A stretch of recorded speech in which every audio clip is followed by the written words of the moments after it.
everybody doing tonight? Got a beautiful Wednesday. Well, it's late afternoon here now. A little earlier than when I regularly do a live stream, but I figured, hey, what the heck, we might as well get after it here.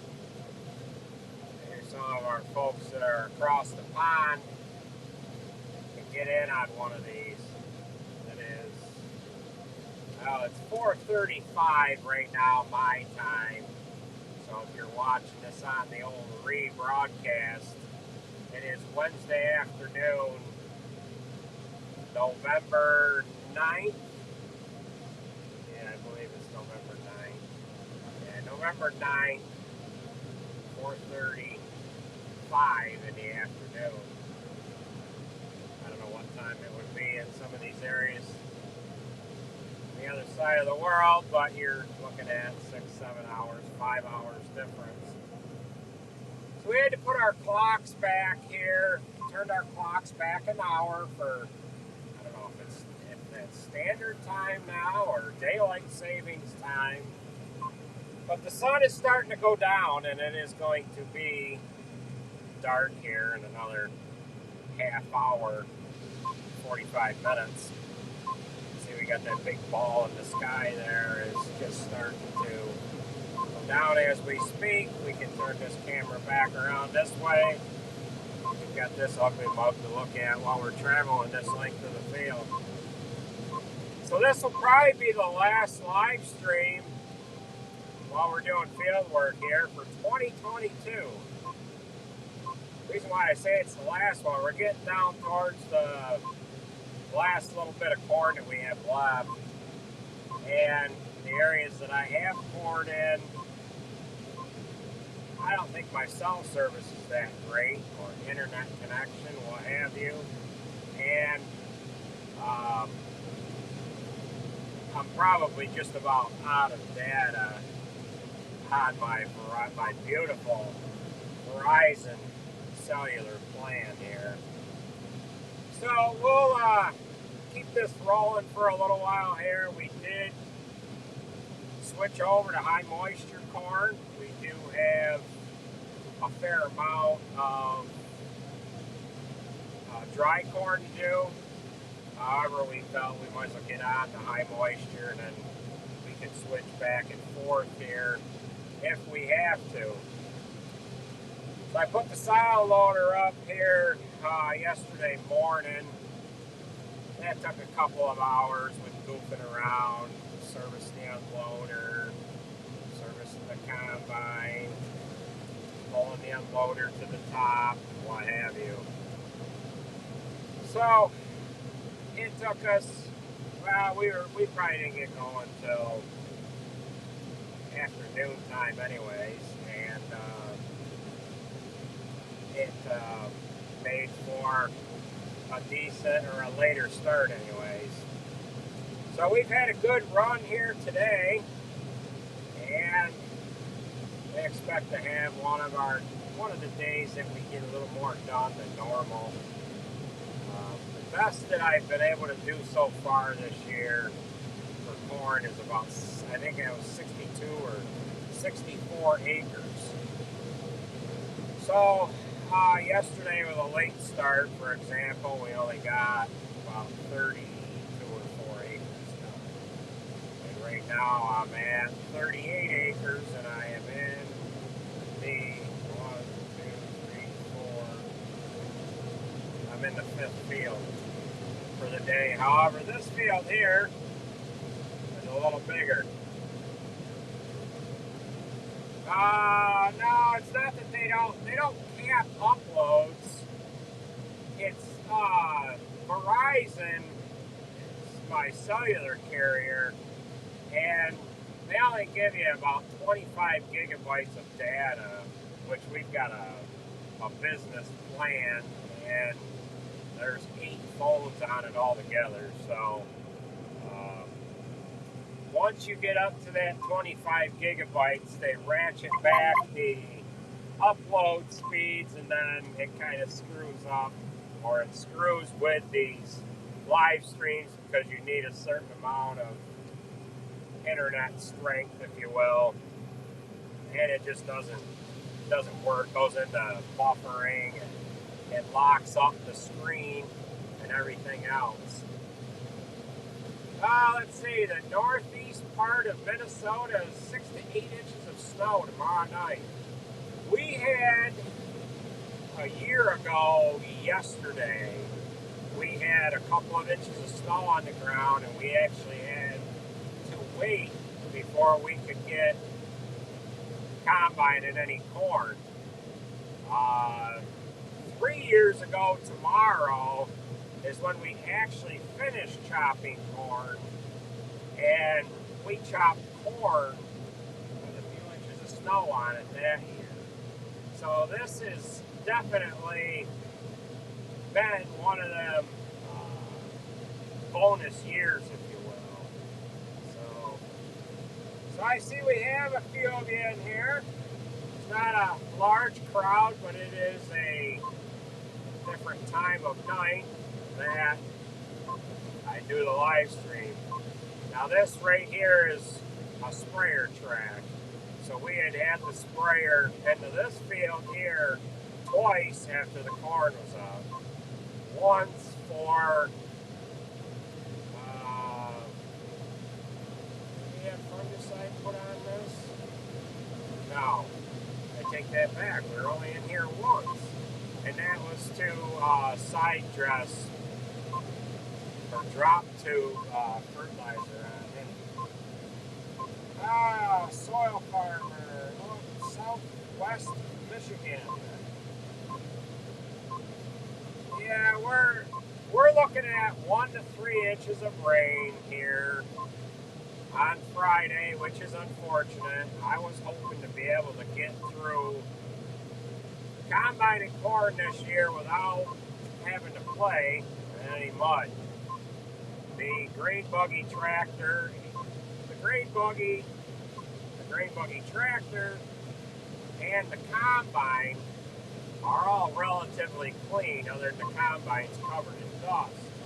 Now, the one thing the combine doesn't have on it is any black mold. And as soon as this corn gets wet, it'll start to have like a black dust coming out of it, and that'll stick all over the combine, which that'll make it look real pretty. So if you can see the grain buggy and the tractor there, you can still see that we have yellow wheels on the tractor and white wheels on the grain buggy. I need to turn my audio up here. Why don't we do that? Maybe you'll get a little better sound here. There we go. That should have increased the audio output just a tad bit. Now you're going to get me a little louder than what you were getting me at. So, if I get a rain date, I'll go to the doctor and get my ankle looked at. Yeah, that's for sure. I haven't talked about that much, but I fell off the combine. I think it was last week. Well, I should say I may or may not have fallen off of the combine. I was putting, actually adjusting the cap that goes over the grain tank unload belts. I was up on top of the auger, or up in the engine compartment. I went to go over the top of the auger, and I slipped, did a combat roll, landed on my feet, and did, a little bit of a roll from there. And the following day, my ankle started throbbing. So I've got a problem with it. I actually felt pretty good after I climbed the silo yesterday. So I think what I need to do is maybe climb that silo a couple times a day, and my sprained ankle will go away. It's an ankle that I've had problems with ever since I was a young kid. I was riding on the tractor fender of my father, kicking the tire when he was backing up. I had my leg go up underneath the fender of the tractor, and it screwed up my ankle when I was 9 or 10 years old. So ever since then, I've had trouble with that ankle. I wasn't quite paying attention here to how full my grain tank was, and the buzzer, that's what you just heard, told us the grain tank was full. So we don't need to have any cab corn. I haven't had any of that this year. But I am able to cheat a little bit because we have that tarp on the grain bin here, and that kind of keeps the corn in the bin. So that different buzzer tones. One is the indication that the auger is, the grain tank unload auger is running, and the other one is the grain tank full light. We're going downhill a little bit. That grain tank full indicator is up on the hopper, and sometimes the corn doesn't exactly flow off of the, I say hopper, grain tank extension, so sometimes that beeps for a little while until the corn falls off of it down into the grain tank. So we've got, kind of show you what the old driving beside unloading looks like. Yeah. I might look at you guys back into place. We do have a little bit of down corn here and there in this field. This particular variety here, I am not going to grow again next year. It is a dual purpose variety. I did not like it for silage, and I don't like it for grain. It went down a little bit, you can see right there, and not only that, but it didn't hold enough moisture to be able to take it for corn silage. Some other varieties that we had alongside it that were the same day range, they had still had quite a bit of moisture in it, and we had to leave this for grain because it didn't have enough moisture in it for silage. So I ended up getting a super chat from Pete Nolte. Not getting any younger, I have the hired help do it. Well, I'd feel bad if one of my hired guys fell off the combine. They would probably be in more of a, they'd probably be more of a hurt unit than I am. So, and as far as the silo goes, if I don't climb it myself, I won't know that it's done right, and I want to make sure that job is done right so it doesn't get screwed up. Age-old saying, if you want something done right, you do it yourself. So that's some of them jobs I don't like to have anybody else do. So our grain tank is unloaded, and the corn has creeped off of the grain bin extension, and we won't have that buzzer blaring at us anymore. Now, this corn is down. I'm going to kind of, I don't know if I can get the camera around there. Maybe. You're going to be sideways a little bit. But what we're doing is we're getting that head up underneath the corn, and we're going to try to lift it best we can. But of course, it plugs every now and again, just like it did. We got a big pile there. So I'll go over the top of that, get back down again. I might have to reverse it here. Yeah. We'll shut down. We'll reverse that.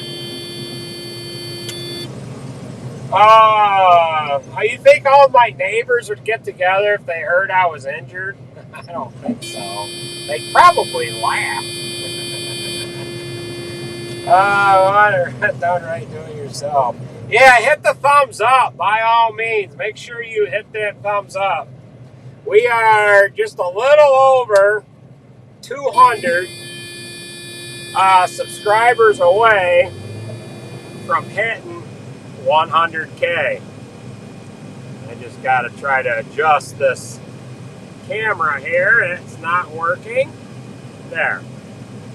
We'll get that adjusted out here for us. Now, we'll get back into this down corn here. I need one of them goofy reels that some of the big farmers had out west last year on their combine heads to pick up this down corn. Maybe I could throw a temper tantrum or two and you guys would see that it's just like the farming that got done out west last year with some of them windstorms that have went through and knocked them guys' corn down flat. Now we aren't necessarily down flat, but we had some that was lodged a little bit there. So that hurts yields a little bit, brings it down 10 or 15 bushels, but it's not horrible. It lets us keep moving anyway, so we'll just keep at it.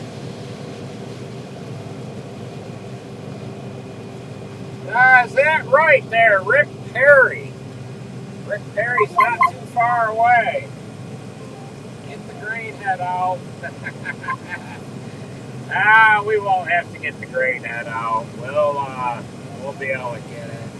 So, am I gonna do anything special for 100K? I haven't really come up with any good ideas to do for the 100K as far as any kind of a celebration goes. You guys got any ideas on what I should do for the 100K special?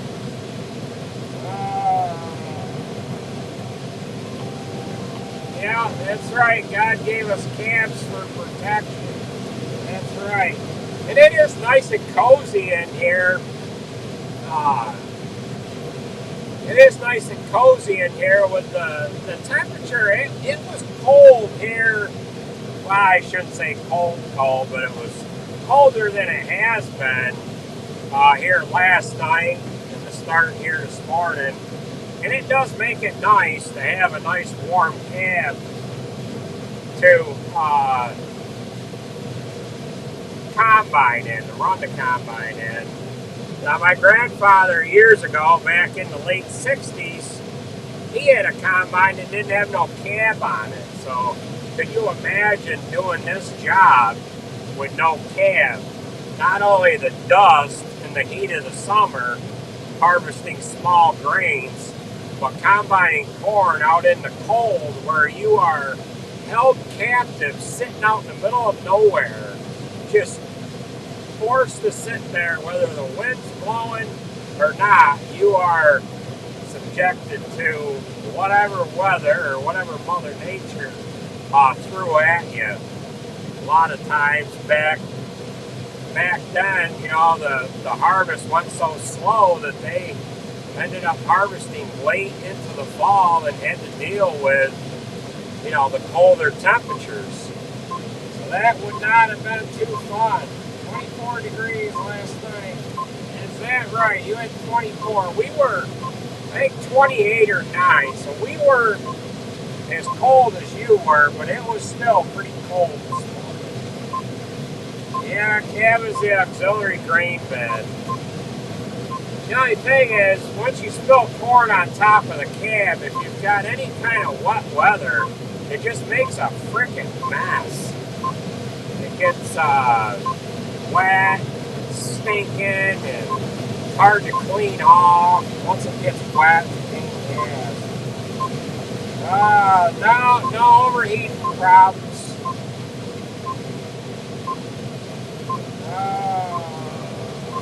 Is that right? Rode on the engine of the 4400.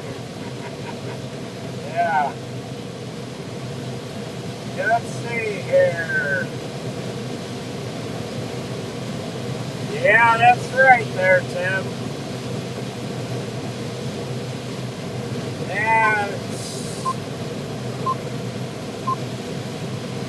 Stephen or Steven, yeah, that was about what we had for a temperature here.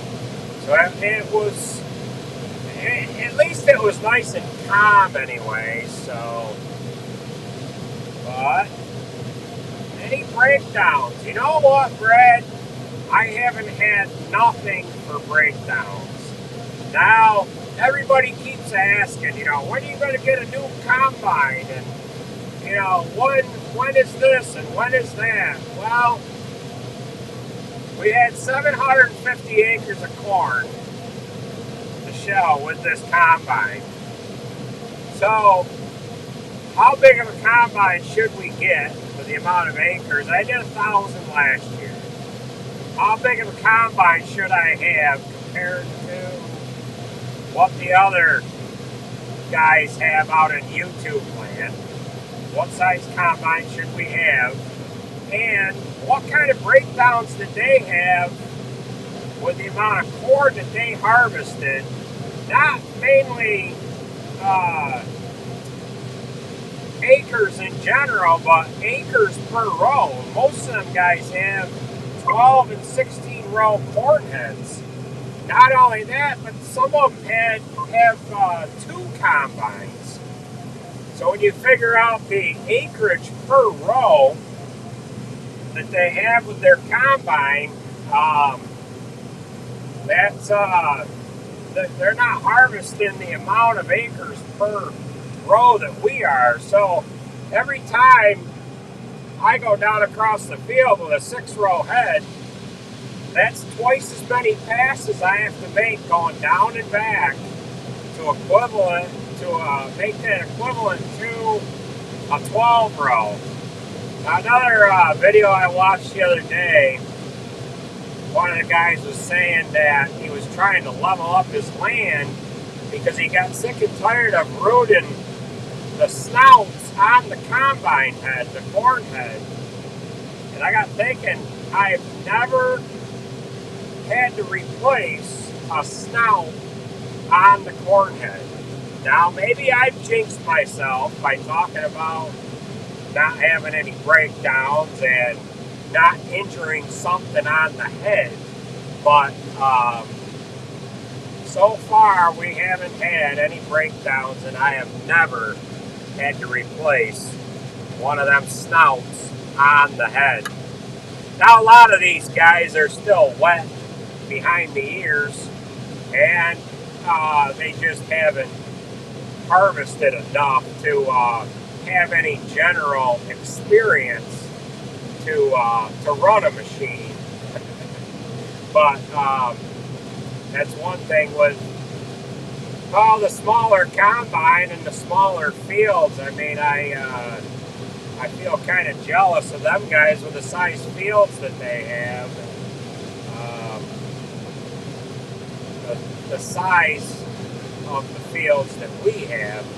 I haven't added up all of our corn fields this year as far as how many fields we have planted corn, but I heard one guy say that he had 10 cornfields. Well, I combine 10 cornfields. I sometimes combine 10 cornfields in a day. We have a $5 super chat from Pete Nolte. Hope you get a comedy video with Charlotte. Yeah, we've got to get her back to moving around with the camera a little bit here. So she's able to get her license now, and I got to take her out. She's got to have a little practice doing some parallel parking and stuff like that. So maybe I can throw the camera in the truck one of these days when I get done with corn and I go riding around with Miss Charlie before she ends up taking her road test. Let's see, there we go. And I gotta get back into the comments on this once.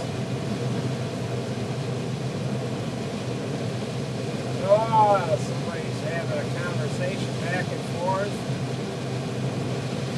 Yeah, well, the combines are, yeah, they're expensive.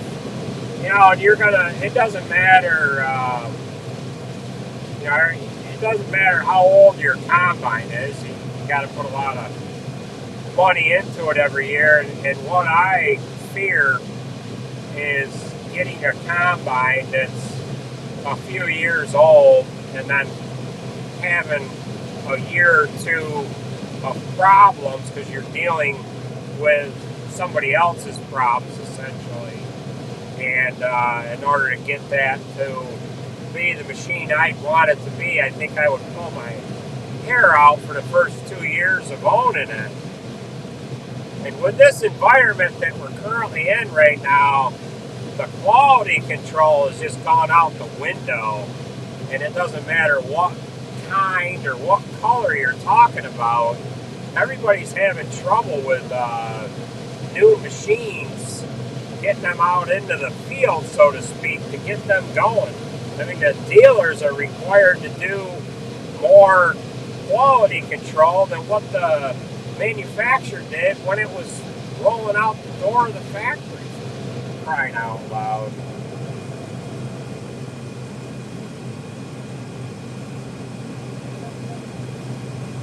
Did I ever share a fart with anybody sitting in the combine? I think you've asked that question before, Brad. Oh boy. Old Magnus. Thanks for the super chat. These super chats do mean a lot to me. It I could put that money into a fund, I guess, and put that towards a machine down the road, I guess. How much water?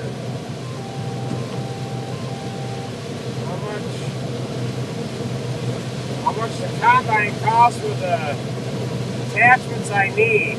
Well, it'd probably be maybe a couple $100,000 for the combine, and then you're talking, you know, anywhere from $50,000 to $100,000 for a used corn head, and another $35,000, $40,000 for a grain head. So you're talking, I don't know, $350,000 roughly. So I don't know.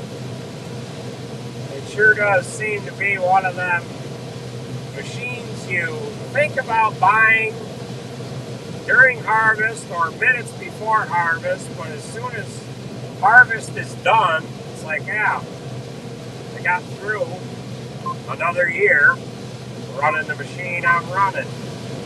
So I heard a guy say the other day he's got either one or two 12-row machines, and they said on an average day they do 90 to 100 acres.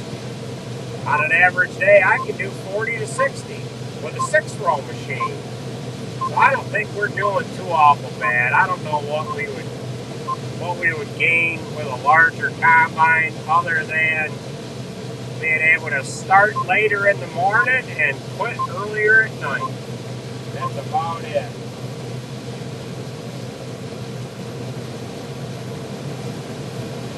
Is that right, Greg? She's combining. That's good to hear.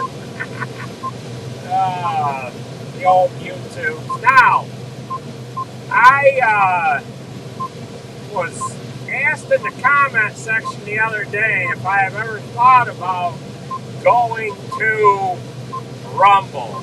It's another social media platform where you can put videos up.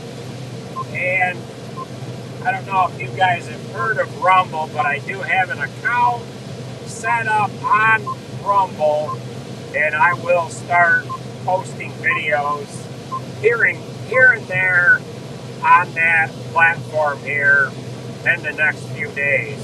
Ironically enough, I did get an email from somebody at Rumble inviting me to set up an account on Rumble. So I don't know if one of you guys messaged them or what, but there's only a few channels from what I could see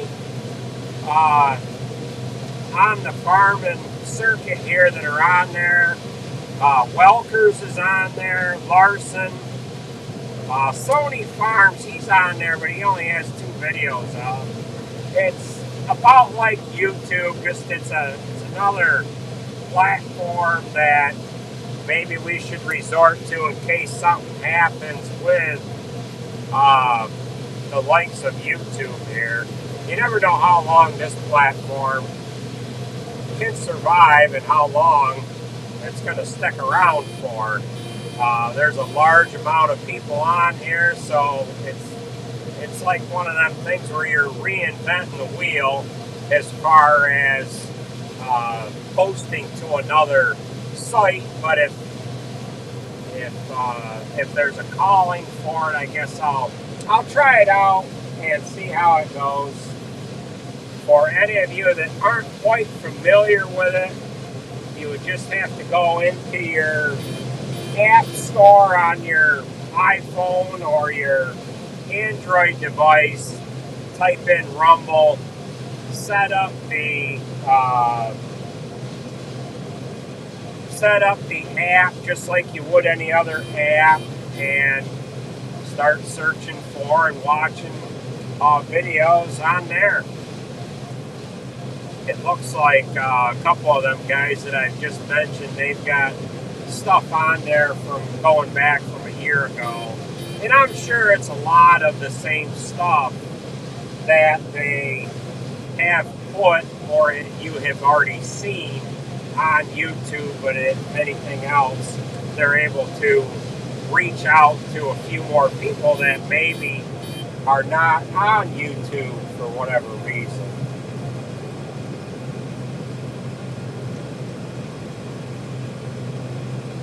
What are the girls doing today? Well, Sarah's running the grain buggy.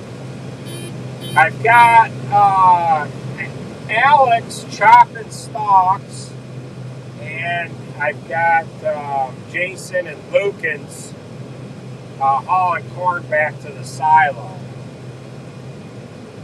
Am I planning on replacing the chopper? Blaine, no, we are not. We're going to run the chopper at least one more year. I don't want to get too outdated with the chopper. On one hand, I would like to just run it until we run it right into the ground, but at the same time, we can't be broke down and lose a couple hundred acres of hay with a breakdown, or lose days at the end of the chopping season with corn. That costs you a lot of money too. But I'm just not ready to get rid of that chopper yet. It's been a real good chopper. It doesn't have any of the emissions crap on it. And John Deere, they do have a 9700 chopper that they're going to be putting in production here shortly.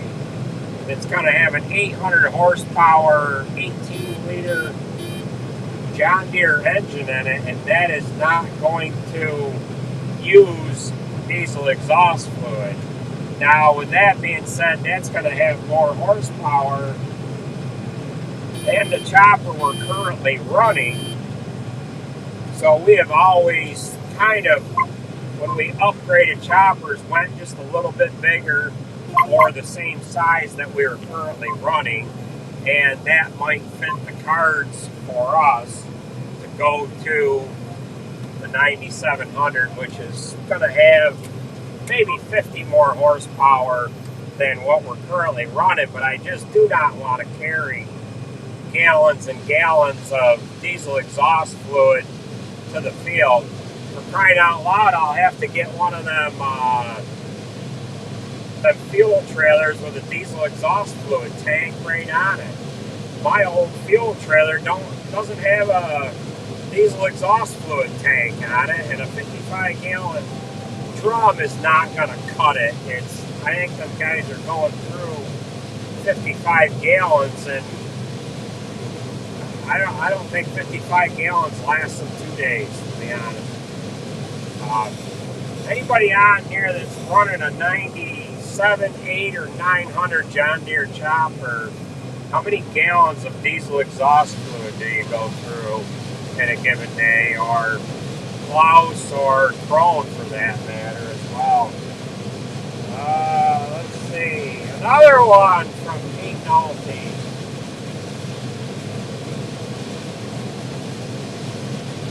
I have heard that one before, Pete. No government juice. That's right. We don't need it. No, it's just one more job to do every day. It's one more thing to worry about as far as managing time and trying to figure out, well, I didn't chop that much yesterday. I got enough diesel exhaust fluid to run the day, or running into supply issues with that stuff. That's kind of scary too. Are we going to keep our old chopper for a backup?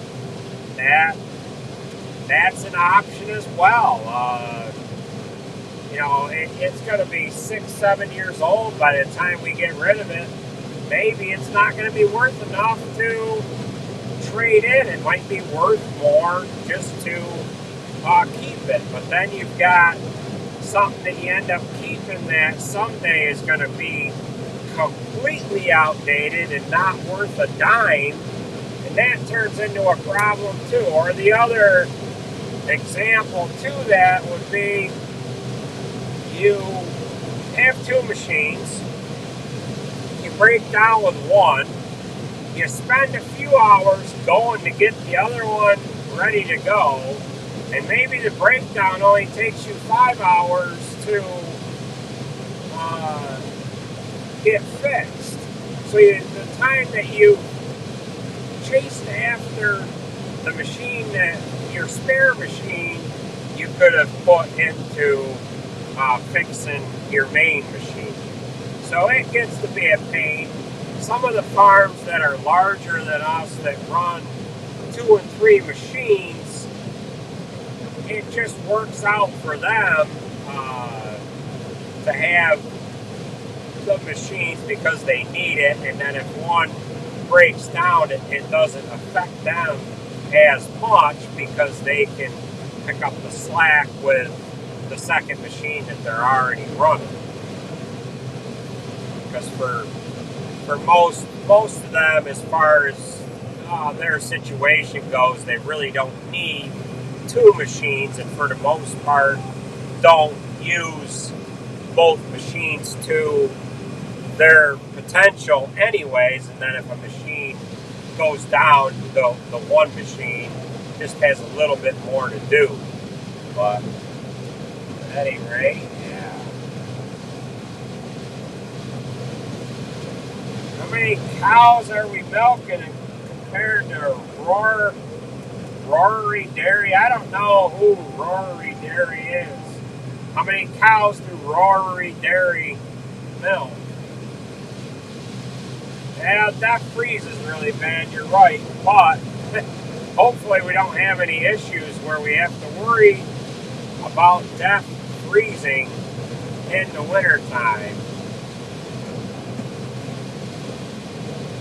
That's right, the John Deere 9700 with the 18 liter does not have DEF, but the 9700 that is out right now has that LeBaire engine in it, and that does run diesel exhaust fluid. They don't have any of the 9700 choppers out in the field yet. If they do, they are just as a it's not a tent machine, it's like a pre-production machine. If there is any out, there's only a few here and there. Oh, let's see, we got Joe from, gotta sharpen that pencil. Yeah, there's a million things that we actually need and would like to replaced right at the current moment here. Is that right, Randy? A demo? Yeah, we can demo one sometime, but we already kind of know how they run. There's a guy that's maybe 40 miles from us. He bought a 9500 chopper this year that has the 18-liter in it. He said it's an animal. So,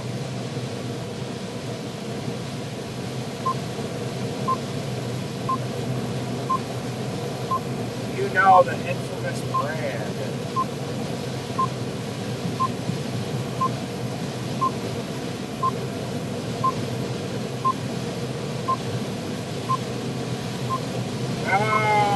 Where Rory Farms. I don't know where that farm is there, Rick K. Is that here in New York State?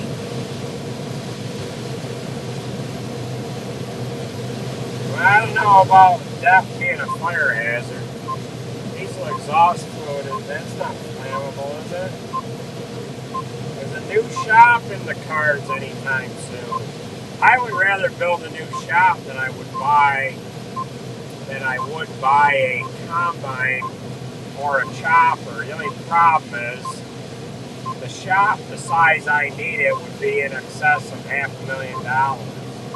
But we can pound a lot of work through the shop that we're currently running. It's just a little small.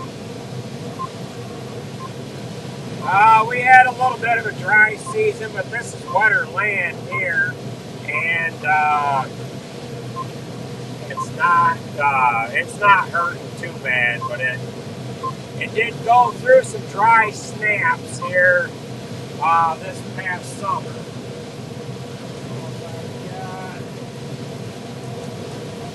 Oh, let's see. I'm not quite ready to offload here. I don't know how that image is sitting with you guys. I know it's the camera's getting a little vibration from where it's mounted, and the stabilization control with this old iPhone is not that great. So I do apologize for that. Oh, they're down in Lancaster, PA.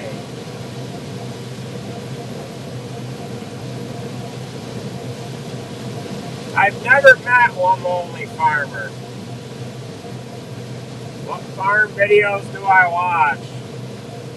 I don't watch a lot of farm videos, but you can about figure there's all the regulars. Welkers, Millennial, Brian, Ryan, Pull the Cornstar, Wesley,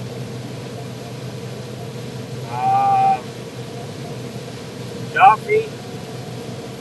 See, Duffy didn't put a video out today. I don't know what he's up to.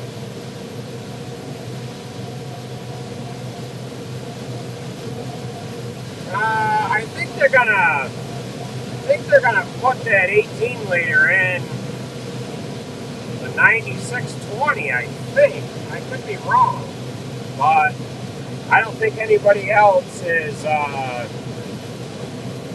using an engine without DEF. I mean, if John Deere can make this 18-liter engine without it, which that's a major game changer, I would think that the other manufacturers would maybe be able to use some of that technology and do the same thing. However, I don't think that there's anybody else doing it. My earbud just died. Now I'm deaf in the one ear. So, switch that over like that. There. So, we'll keep plugging away. It looks like we've got that truck that's here. Needs a little bit more. I might as well offload onto Sarah. This corn here is 27% moisture, by the way. The stuff that we started with this year that was dry corn was 17, 19. So I would have liked to have seen this corn be a little higher in moisture, but it'll work fine the way it is. Yeah, I don't know what exactly happened to Duffy, but it doesn't sound like that good of a deal for him. I don't really know what he should do about the situation. Family is hard to work for, but at the same time, you got to make things work, and I'd kind of like to see everything get patched up with him and his father, because he's got a long life ahead of him to be mad at his family. But I mean, there's more to the story than we'll ever know, and it's just really unfortunate that it couldn't have worked out better for him.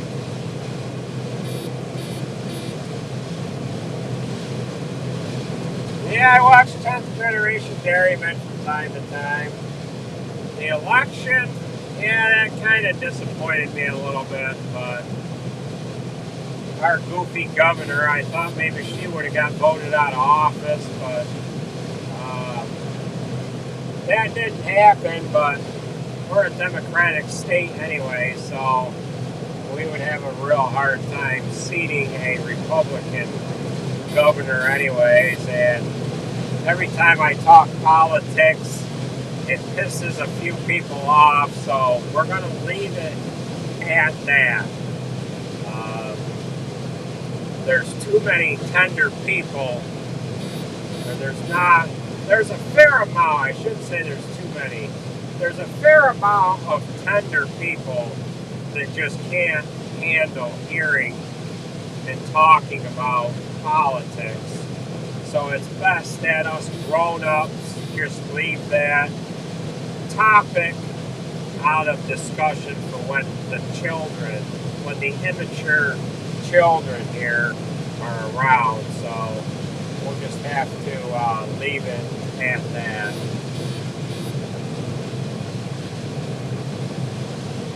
Oh yeah, the Western Star will be coming to a video soon. That was delivered here Friday, and now I bought that truck at an online auction. So it was basically sight unseen, outside of pictures and FaceTiming the auctioneer and doing a walk around, an actual live walk around of the truck. And the truck is actually better than what I was thinking it would be. It's going to fit our operation quite well. It is a 2011 Western Star 4900 SA. It's got a DD15 in it with an 18-speed transmission, 430 gears, double frame, 46,000 pound rear end, and a 14,600 pound front end. It's got 310,000 kilometers on it, which, if I remember right, the math works out to be like 190-some thousand miles.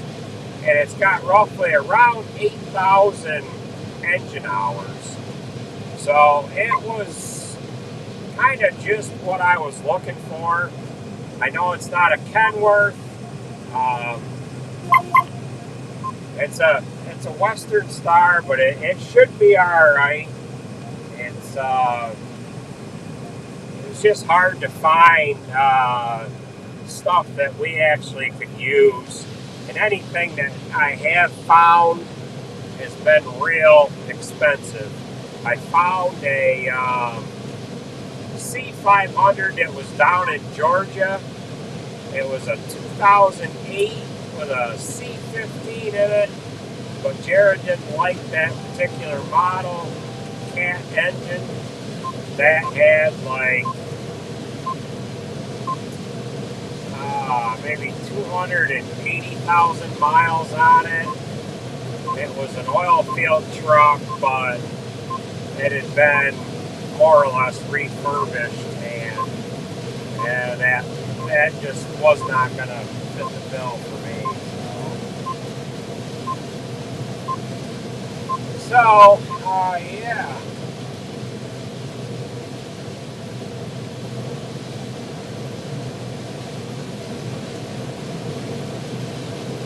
We have weekly or monthly meetings. Not really. I mean, we talk about what we want, and we're kind of all on the same page as far as what we need and what we find, and we discuss that. And you get a feeling for what's going to work and what's not going to work, and we go from there. Yeah, it does have full lockers. I wouldn't buy anything without full lockers. They make a real difference in this environment that we're in, all in silage. Boy, if you can lock it in, you get yourself out of a predicament a lot faster, and it just makes for a better, turns a worse situation into a better one. Jared doesn't exactly like the Freightliner air leaf suspension that's in it. It doesn't have as much, travel as, say, a Kenworth 8-bag or a Dewey. That Dewey suspension that's in the C5 is probably the best air ride off-road suspension you can have on a road tractor. Now, you don't want air ride on a 10-wheeler, but we found the best suspension to have in a 10-wheeler is an HLN. That's better than a Chalmers, better than the HMX. That HMX suspension is junk. My uncle had one of them come apart and tipped the truck over from it. A friend of mine had the same exact thing happen. The suspension come apart and it allowed the truck to tip over. Oh, let's see, we got 400 people in here. The truck come out of Canada. That's why it's in kilometers. And it's not a digital speedometer either, so I can't just flip back and forth between, it's an analog speedometer. Same thing with a C5. That truck come out of Canada as well, and that is in kilometers. So that only had like 125,000 on it. 125,000 miles, if I remember correctly, when I bought that, and that's worked out really well for us. The C500, when I bought that, that had a white cab and a blue frame, and this Western Star is all blue. It's actually the same shade of blue that the frame was on the C500. So I got a little scared back in August. We were down to one road tractor for a short time. We had I think I explained it the other day. The transmission wasn't shifting right in Peterbilt.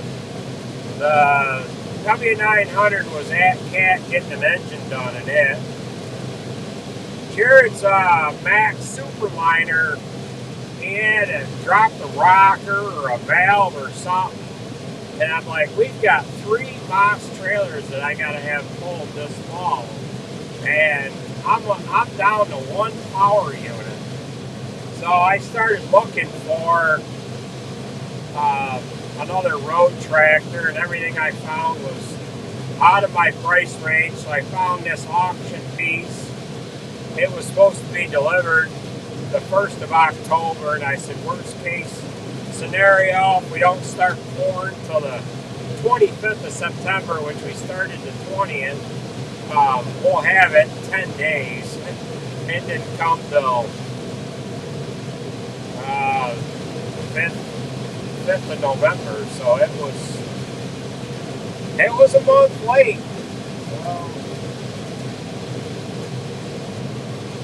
Yeah, you're right. Allison RDS would be right up there with an 18 speed.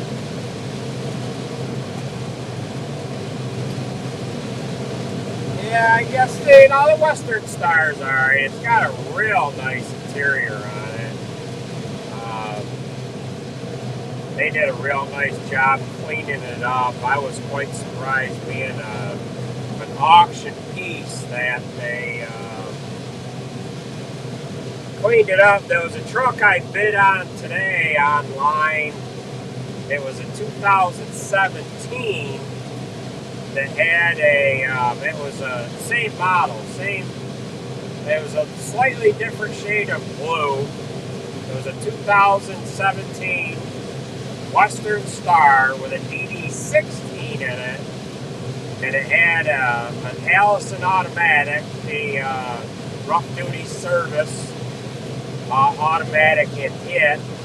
The engine was done like 80,000 miles ago, and I jumped off at $75,200, and the truck ended up going for $95,600. I couldn't believe it, and it had 480,000 miles on it. So it was right up there, but it looked like brand new. It was cleaned up really nice. All the aluminum was polished on it. I don't know why they had to do the engine 80,000 miles ago. Maybe it dropped an oil plug, or somebody overheated it or something. You never know with the idiots that some guys have to put behind the wheel. How much do I have left to do for tonight? I've got, what the heck time is it? 5:30. We're going to go for at least 2 more hours here. So, yeah.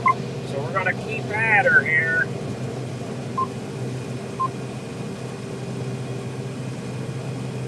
Let's see, we got Thomas and Fort Drum. That's right in my home state here. So we'll keep the live stream going for a little while longer here anyways. I guess I haven't bored too many of you. We've got 412 people in here. If you guys could hit the thumbs up, I'd appreciate it. I could give you a cab appearance here on what this idiot looks like that's running the combine currently. I do need a shave, so don't mind that. But we'll keep her going here. So I can read comments on the iPad. However, the font is the wrong color, and I can't see it all that great. So,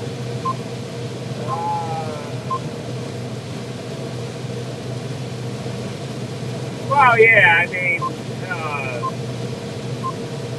Daimler Chrysler bought out Freightliner and Western Star. It's a Freightliner Columbia, but I used to give Freightliner a bad rap for being a cheap truck, but we've got 3 of them now, and they are a real nice truck. Now, the 2 trucks that the girls drive are twin trucks.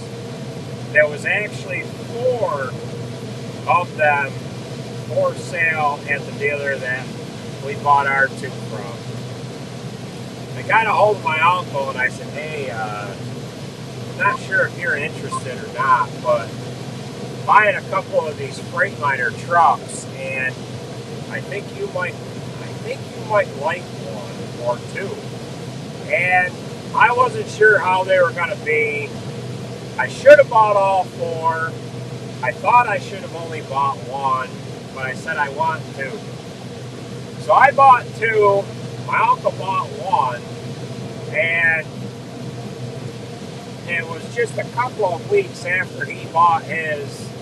Both of us were saying, you know, one of us should buy that other truck, and we couldn't decide who it was going to be. And I don't remember if he called or if I called, but the dealer ended up selling that 4th Freightliner. Now they have the Allison automatics in them. They drive like a car.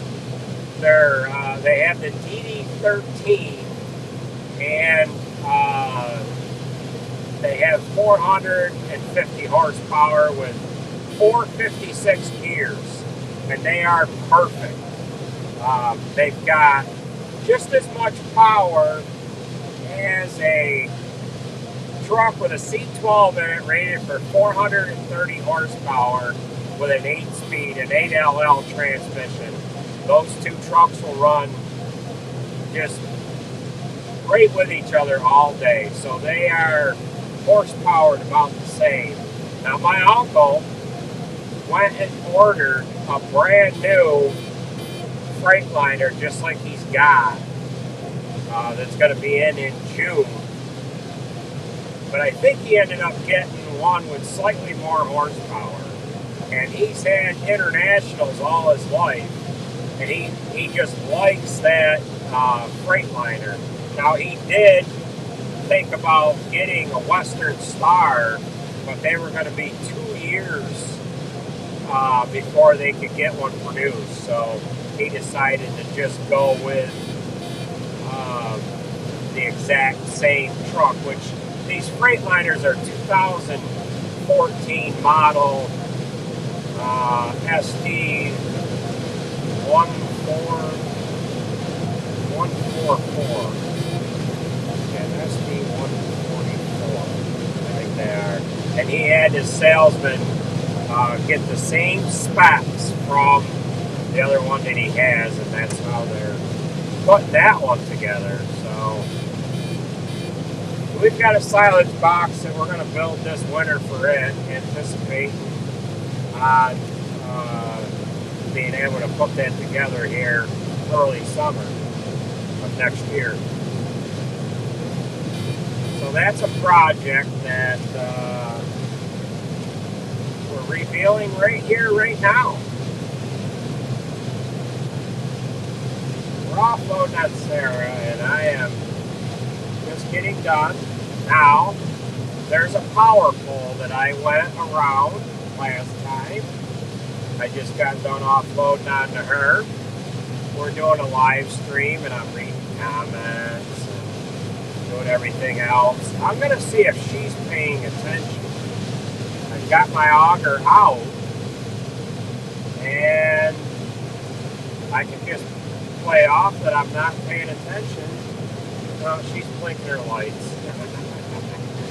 I got the auger folded back. So we're going to leave the auger on the combine.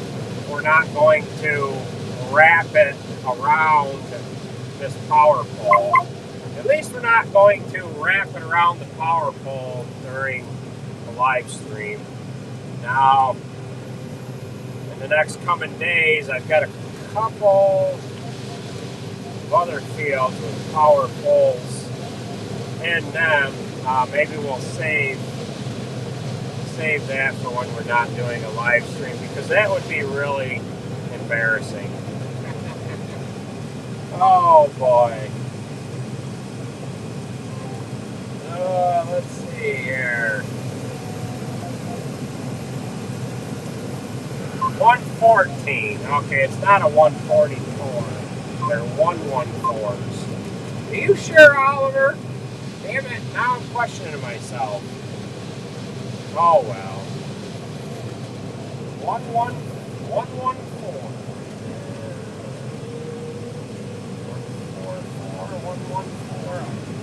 I don't know what we've got. Maybe they are 114. So, yeah.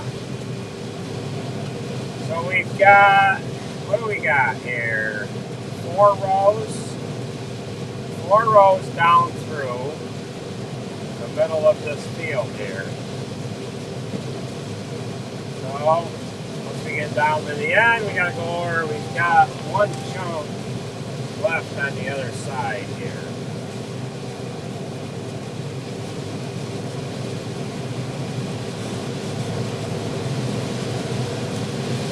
Yeah. Oh well. Maybe I should put my glasses on. I would be able to see these comments a little better here.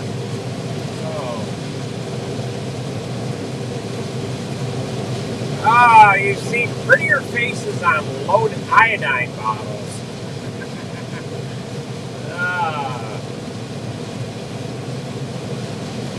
We have used the 4020.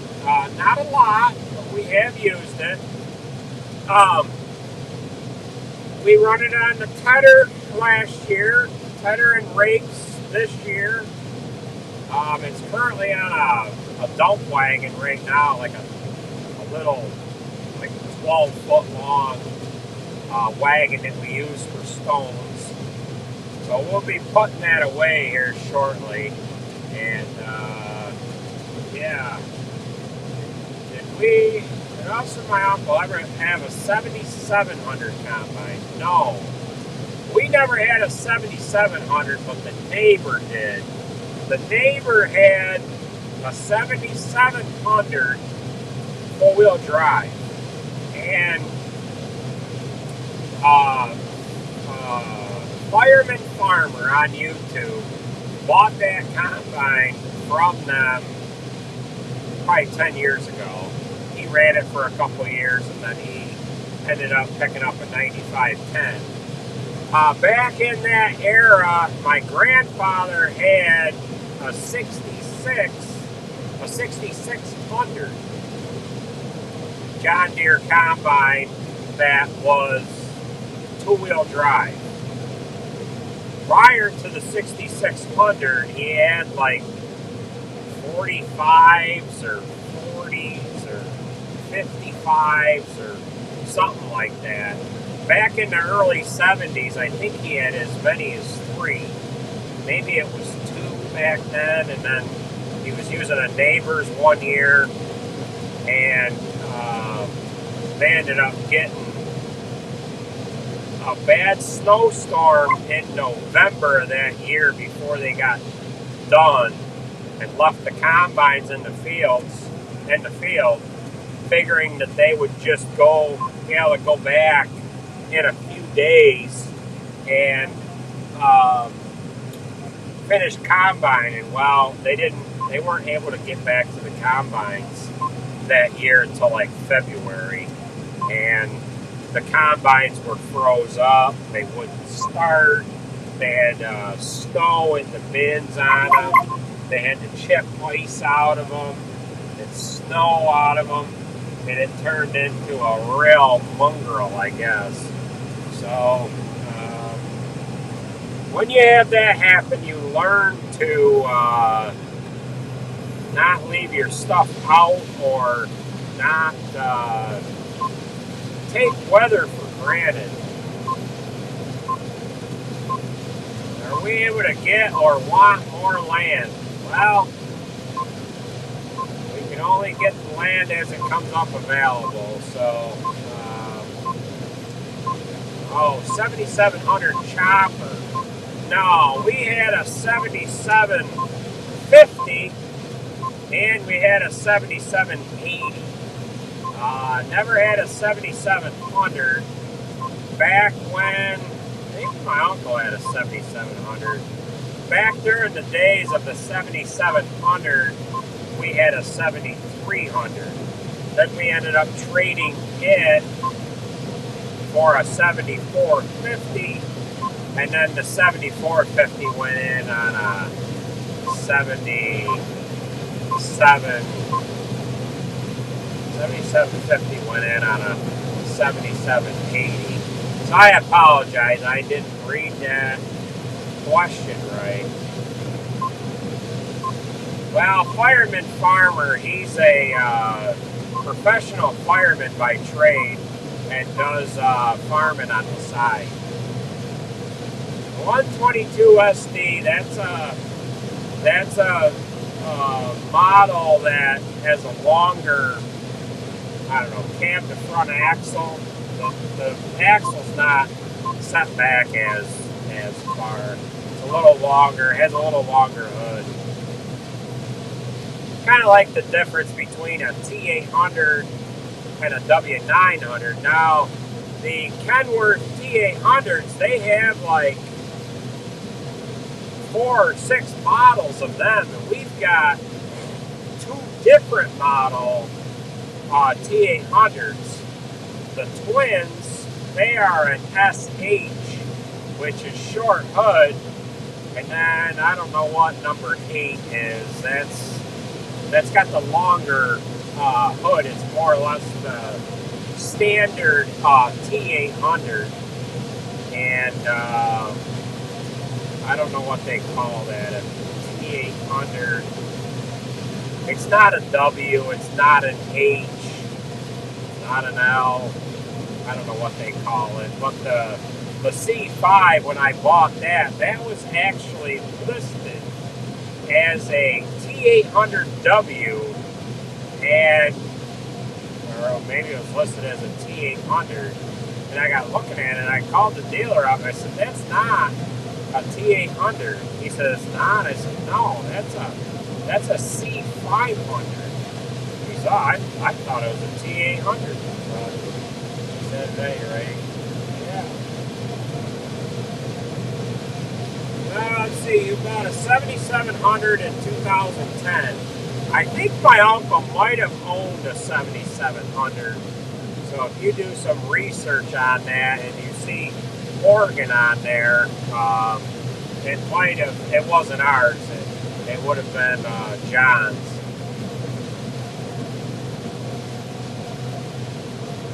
Let's see, Barry Simmons, take it easy. Glad you joined in with us here. Did we ever chop corn with a pull type? We most certainly did.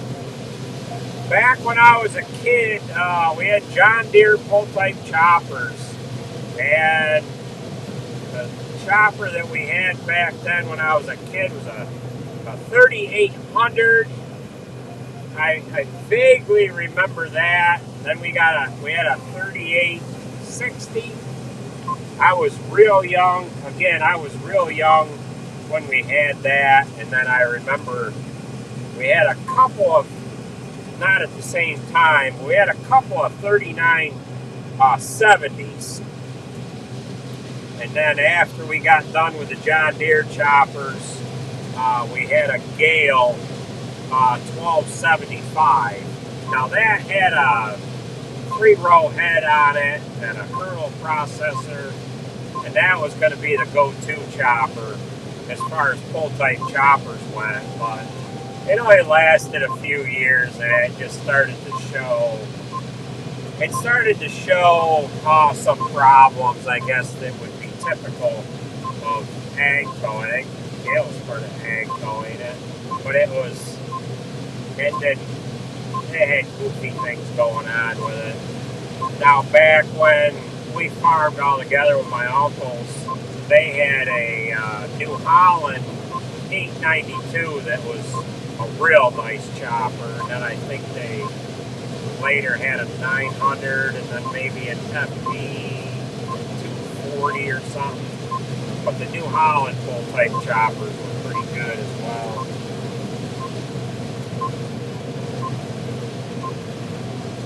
Let's see.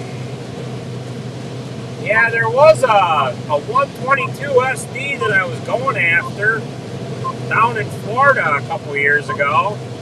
The dealer had it listed and had a big automatic, had an automatic in it with a DD16, and truck coming in, gonna be there, never came in. When we were on our way down to Florida, his driver was driving it from Alabama or something to Florida, and it was supposed to be there by the time we got there. And lo and behold, there was some family issue. The guy had to turn around with it. Just a big cockamamie story. Pissed me off.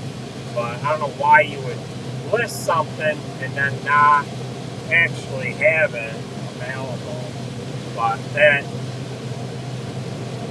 was that way with a lot of stuff. A lot of trucks we called on. Oh, it was either not there yet or already sold. The damn dealers, they like to keep stuff on their internet, so it makes it look like they've got a lot of stuff in stock, but then it also makes it look like they're selling stuff quickly, but they just leave the stuff up on the internet, and it's just a pain in the ass.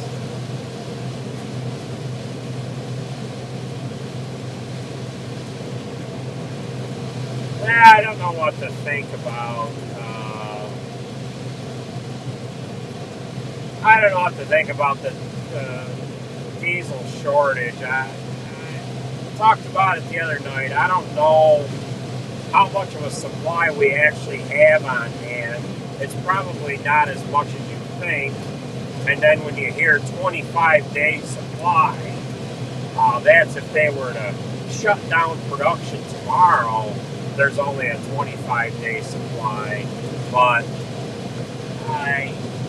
I don't foresee there being any problems. Things would have to get a lot worse than that. And then if you've got diesel shortages, it's not going to matter how much you have on hand. If it is short, you're going to have people stealing it from you and everything else. So you're going to have more problems than just trying to keep things full of fuel. How long have I had the self-help chopper? We've had it 5 years. So we have gone through 5 full seasons with it. I don't know if I've got another split here or what, but I need to unload. I want to kind of unload on the go. And I need to jog over to these short rounds. What I'm going to need to do is split this field again. Kind of see that we're jogging over to this far side here. We're right next to a cell tower, and there was 4 guys working on it all day. I had the drone out here a little earlier, and I was flying around the tower, but through the screen on the phone, I couldn't tell how many guys were up on the tower. So this field here, we were chopping it last year, and we had to use the dump wagon on about every bit of it, and it was a mongrel. Sideways with the chopper most of the time. Dump wagons sliding here and there, spinning out, and having trouble maintaining their speed with the chopper, and it was just a freaking mess. But here we are. We could probably drive the silage trucks with road tires alongside the combine. And we actually, that 892 chopper that we had, we actually pulled the head off of it, pulled the blower pipe off, and we chopped or ground corn to put in an upright silo for high moisture. kind of doing the same. We did the same thing with it that we did with that we're currently doing with the roller mill. And I had a hopper that went on the front of it. Ran an auger from the truck into the hopper that was on the front. Had a reed cutter screen that went in over the knives to recut the corn. And no roller mill, just regular chopper knives, and that did a good job of grinding up high moisture corn. We had two, they were like 35 or 40 foot poured concrete silos that were built back in the early 60s. And my uncle filled a 65-foot spent Lancaster silo with it, so that chopper would blow. It would at least fill a 65-foot silo. So we ran it, at the time we had an 8430, and that's what we ran to run the chopper. And it was set up on my uncle's silo one night. Car went off set up on the side of the road. Car went off the side of the road, hit the tractor, and bent the axle in it. So, kind of things that you remember when you were a kid, I guess.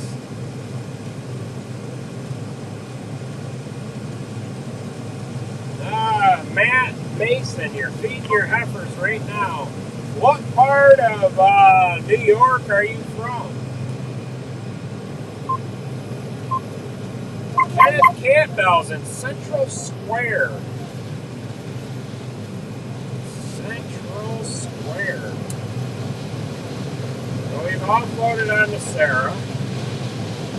Come up through these short rounds. I'm going to go back the other way, and then I'm going to split what we have left in this field. I'm going to split the long routes from the short routes so that we can break around it when we need to unload on the go here. So I didn't catch if anybody had heard of Rumble before. I didn't pay attention to my comments when we were talking about Rumble a while ago. So, Bear Off, $10 super chat, a little donation for some refreshments. And come on, guys, give him a thumbs up for his efforts. I appreciate the super chat there, bud. That'll come in handy.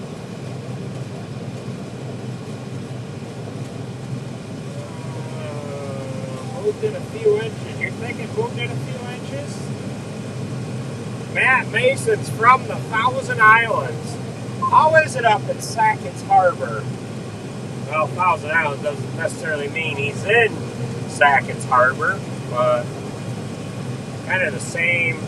I guess it's not quite the same region, but at any rate, it's a pretty cool part of New York State. The Thousand Islands up in the St. Lawrence. It's been a while since I've been up there. Let's see, Justin Williams is in Vermont. What's going on in Vermont tonight? The sky is somewhat clear, so it's going to be a cold one for sure tonight. It is going to be a cold one.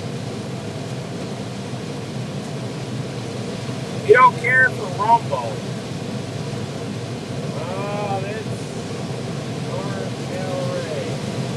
I have not been on Rumble at all, but I am going to, I'm going to try it out, post a video here and there. It's, we are all a creature of habit, and it's hard to get used to something else. And I think that's probably what you're experiencing there.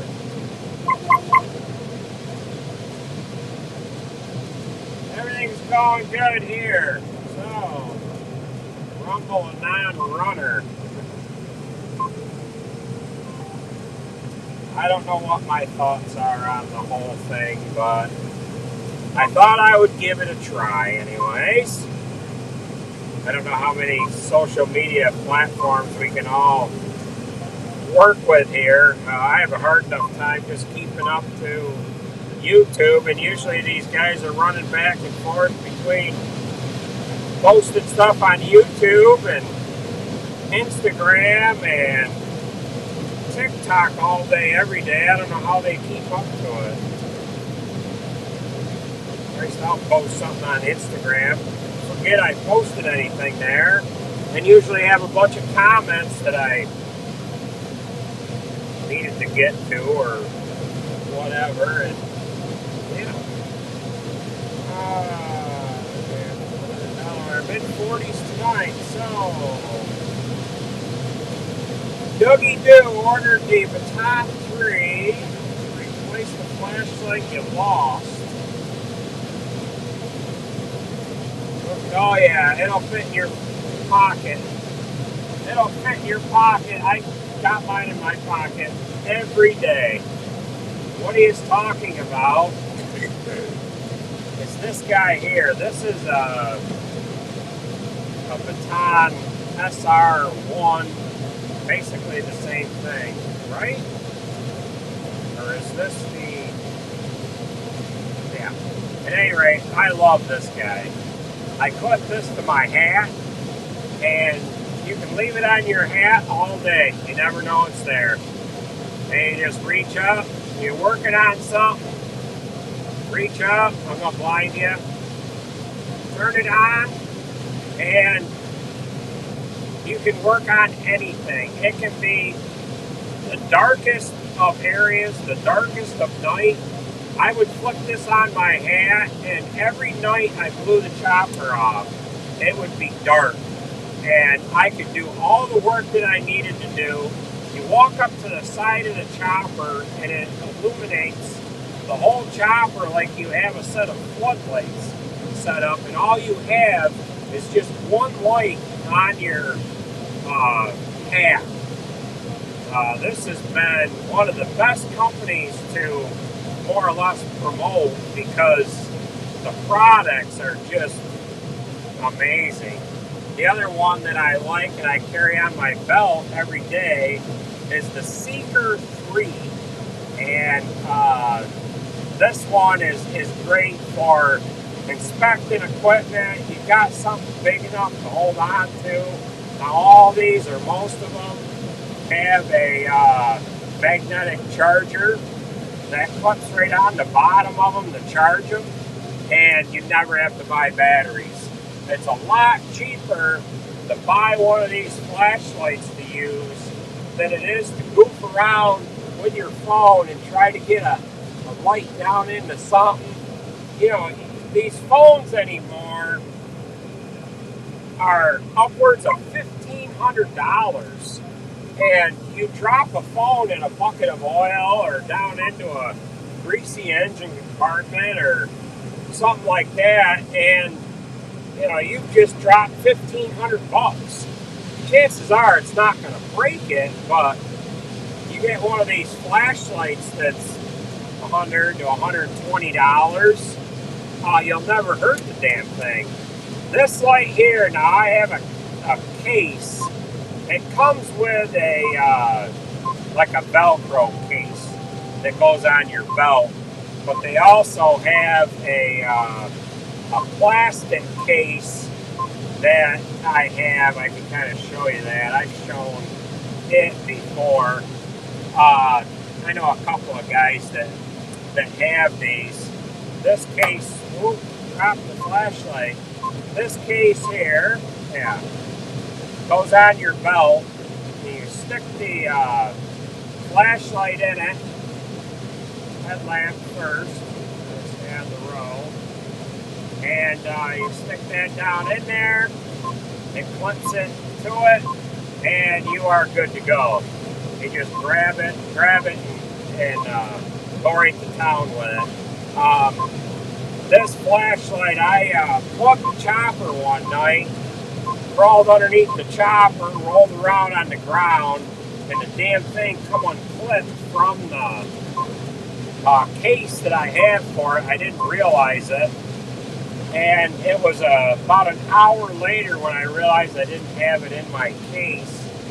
And I didn't find the flashlight until the following cutting. What I did is on the Green Star display in the chopper, I left the prior cutting up on the screen, and when you're going along, when the chopper's doing coverage, it's more or less painting the screen. So when you stop for a truck or a problem, it doesn't matter if you stop and then start again from when you stop, there'll be a little gap. And I used that coverage map to find out where I had stopped, and I was able to find the spot where I had plugged, and there it was on the ground, and it had been laying in the dirt for a month, which they're waterproof anyways. Why would it not work? Jeremy with a 1999 super chat. Adult beverage and drone maintenance fund. From you and your brother. Well, I appreciate it, Jeremy and Todd. You guys appreciate the videos and enjoy the work I put into them. Well, I appreciate you sending some dough my way. And it looks like, from talking about the flashlights, I've lost a few viewers.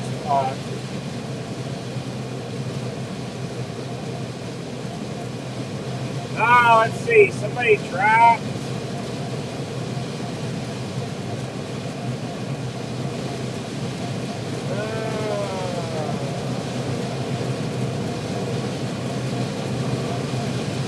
How's the barn edition going? The barn edition is right at a standstill. The outfit that is going to put the stalls in, they've got all the mono beams up, but they haven't put any stalls in. My brother's got all the waters in. Company came in, they put the rubber on the floor, but nothing has been done since then. So it is what it is, I guess. So let's see. Somebody had, yeah, Rumble's great, no censorship, and Andrew can definitely be into videos again. So I don't know. It's really unfortunate that we had that little problem with Andrew in a couple of them videos, or why we should even have to worry about it. I see Zach the other day, Millennial Farmer, had his kids running equipment, and I don't know if it's a setting or what that I could maybe go and change to not have to worry about featuring the kids in a video. But up until the 1st of December, I can't afford another strike. If I get another strike, that'll be strike number 2. You get a warning, then in 3 months' time, if you don't do anything wrong, your slate will get erased, and then if you get a violation, they'll give you a warning. But in that 3-month time, if you do something else wrong, they do and give you what's called a strike. And then when they give you a strike, they kick you off YouTube for a week. You can't post, you can't edit videos on there, you can't do nothing for a week. If you get a second strike, they kick you off for 2 weeks. And then if you get a third one, you get kicked off altogether. So it isn't like I do something today that I know is somewhat controversial, and I know that I'm poking the bear, and then you get a strike, you can be like, well, I just won't do that again. What they came after me for was stuff that was a couple of years old. So here I am thinking, like, what else is out there that I'm too blind to see, as it doesn't meet their criteria, and what is going to give me another strike? So there was a lot of videos that I turned to private and or just deleted them altogether. So it's really unfortunate, because it's not like I've got my kids out there like, hey, let's show everybody that this young kid can operate a piece of equipment that only an adult can operate, and then after the camera's turned off, you pull them out of the piece of equipment, and it was all for a camera stunt. We don't do any of that. Whatever my kids do, they operate that machine all day long. Andrew will go and run a piece of equipment, jump in it at the farm, fuel it, go 10, 15, 17 miles away from the farm. He might be 10 miles away from anybody, and he starts going to town, working with it. He don't have to be shown how to do anything. He already knows how to do it. There wasn't multiple days where we had to show him and show him how to operate something. He just, because he's seen it done, he was able to just do it. But oh well. That made me kind of mad, but I had talked about it before. I understand where YouTube's coming from, because if somebody gets hurt, the ambulance chasers are going to come out of the woodwork, and they're going to go after every deep pocket. And heaven forbid that something gets done and it's pretend, and you look at the platform that's YouTube, and they say, oh geez, if there wasn't the YouTube platform or the camera, you wouldn't have had that kid in that dangerous position.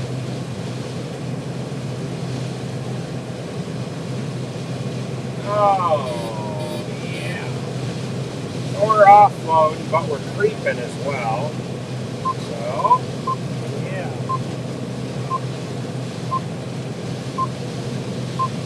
Yeah, you're right there, Tim Miller.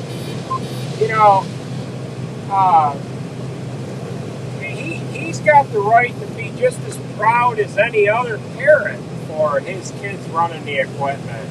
But it took an orchestrated event to get his kids to run equipment to do that video. Now, do they run equipment every day? No, they don't. But it was a nice video to put forward, and then they've got that memory to look back upon years down the road. Now, the one problem I have is I don't have any of these videos that I put up on YouTube. I don't have an archive where I can go back to these videos. I don't have a hard drive that I have all these videos stored on. It would require too much. Now, once YouTube strikes you, they pull the video down. It is gone. It is gone forever.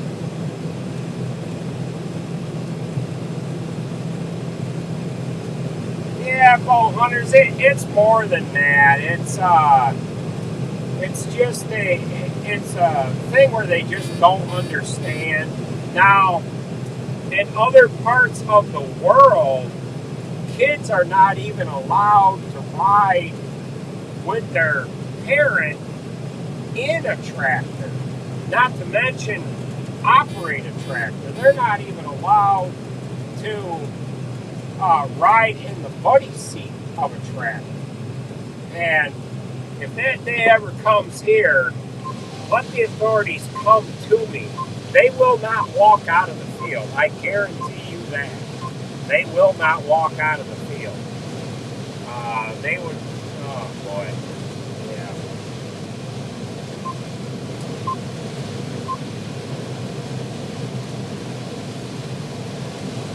But,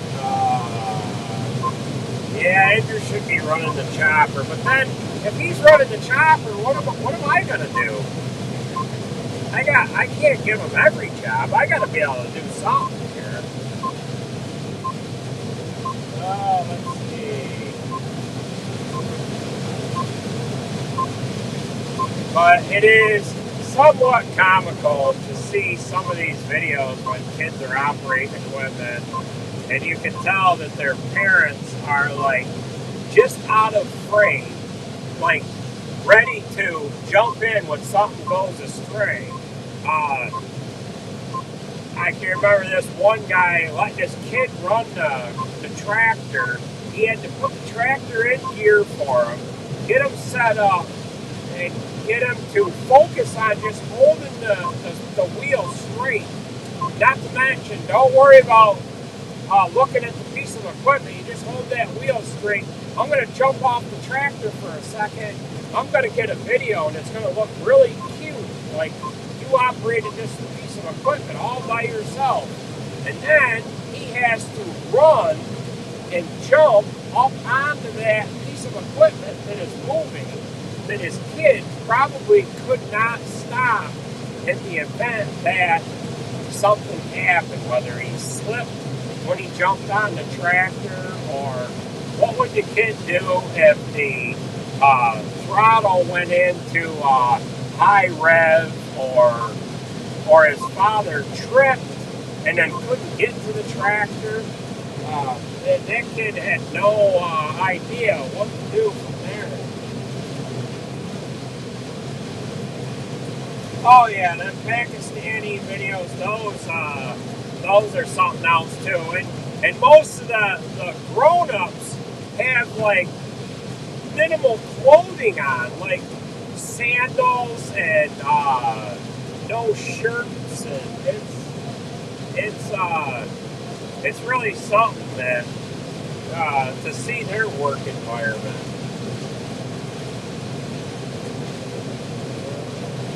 How old are my kids? Jared's the oldest. He is 25. Alex is going to be 24.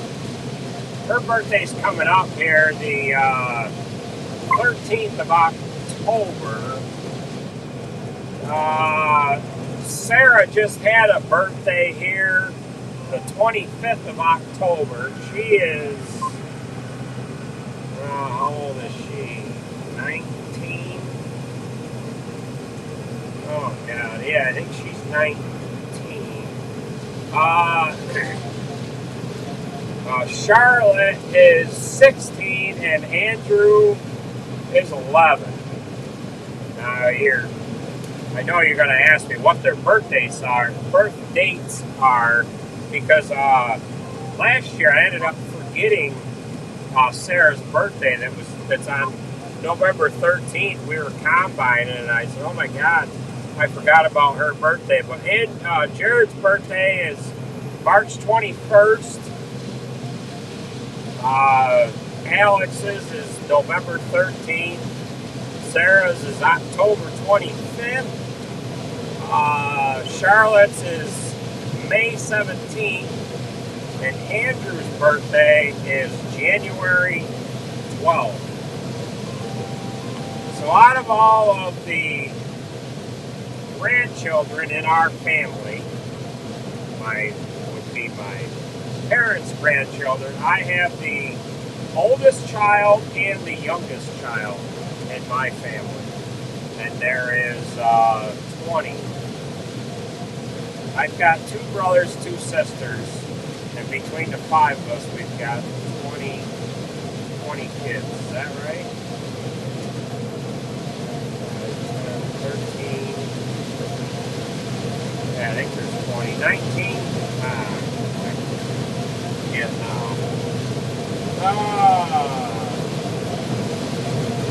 Lee Long. Hey, what's going on, Lee? I haven't seen you near where we were combining yet.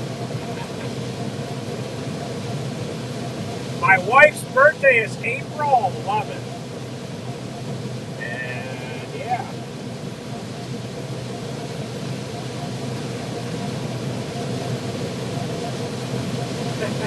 Yeah, we were regular with the kids until Andrew. We were married for 4 years before Jared was born, and yeah.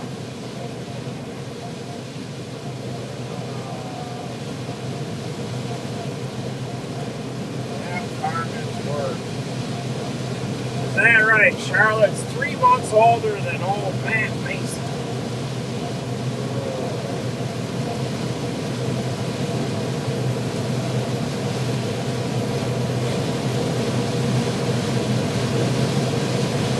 Yes, the combine's been really good since we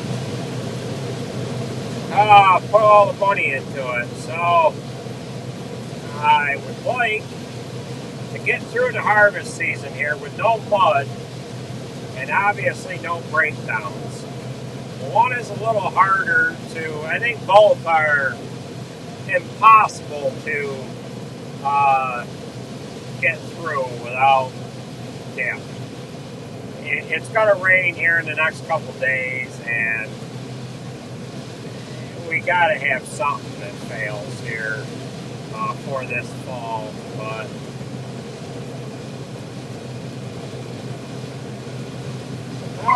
let's see. SAB Angry from Ireland. So NorCal wants to know how I met my wife. Well, my wife went to a different school. She went to a school right next town over. And her sister, her parents paid a tuition for her sister to come to Onondaga Central, where I went to school. Her sister was a year behind me in school. And she ended up, one of my friends ended up dating her way back when we were in like, I don't know, 10th or 11th grade. 11th grade. Boy, I don't remember what year it was. Well, it was 1988. It was the last part of September, 1988, when I met my wife. School had just started. A friend of mine just started dating my wife's sister. And a friend of mine and another friend wanted to go out one night, and he wanted to go down and surprise my sister-in-law. So we show up in this creeper van and show up at my wife's house. And my friend goes to the door, introduces himself, asks where my sister-in-law was. She comes out of the house along with my in-laws and my wife.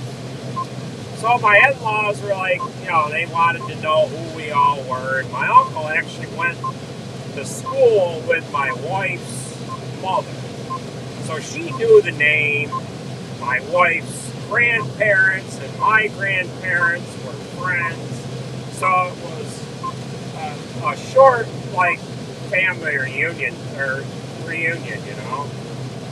So, my in-laws, they said, what are you guys going to do tonight? Well, we were thinking about maybe going and getting ice cream or something. And my friend asked if my sister-in-law could go. Well, my in-laws weren't too crazy about my sister-in-law coming with those 3 guys. So my mother-in-law said to my sister-in-law, your sister's going to have to go with you if you want to go with these guys. So I got looking my sister-in-law's sister over, and I'm like, man, that looks pretty good. So I got to talking to my wife, and then the following day in school, we were all at lunch there, and my sister-in-law said a few things to me, and I was like, boy, I might have a chance with this. So I started to date my wife then, and the rest is history. So that was the fall of 1988. We got married in 92.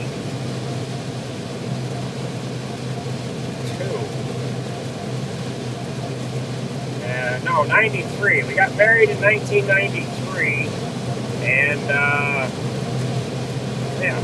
So, a little bit of history, I guess. So, yeah, fooled my wife that night. Oh, boy. I remember that like it was yesterday. Yep. But yeah, my in-laws paid a tuition for my sister-in-law to go to my school. There was something that had went on with the teachers or something at my wife's school that my in-laws didn't agree with, and they thought that she could have got a better education going to Hot Dog Central. That's where my mother-in-law went to school anyway, so yeah. Who's in the grain buggy today? Sarah's in the grain buggy. How full is the silo? The silo is probably a third full, and I gotta call Jared. He called during the story, and I better see what's going on with him, make sure he doesn't have a problem. Bear with me a second here. Yeah, I'm doing a live stream. What's going on?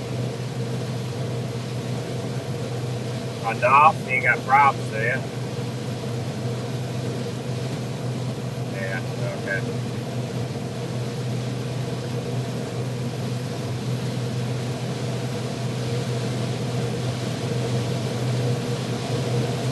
Yeah, well, that's not good. Yeah, well, alright. Okay. Yeah, we'll see it. Yeah. Well, yeah, let's get back to, let's see, yeah. How was the ice cream? Well, I don't remember. And my parents asked what I did that night, and I think I can remember my father asking how the ice cream was, too, and I couldn't remember that either. Oh, boy. When's my birthday? My birthday is March 9th, 1972. So I turned 50 this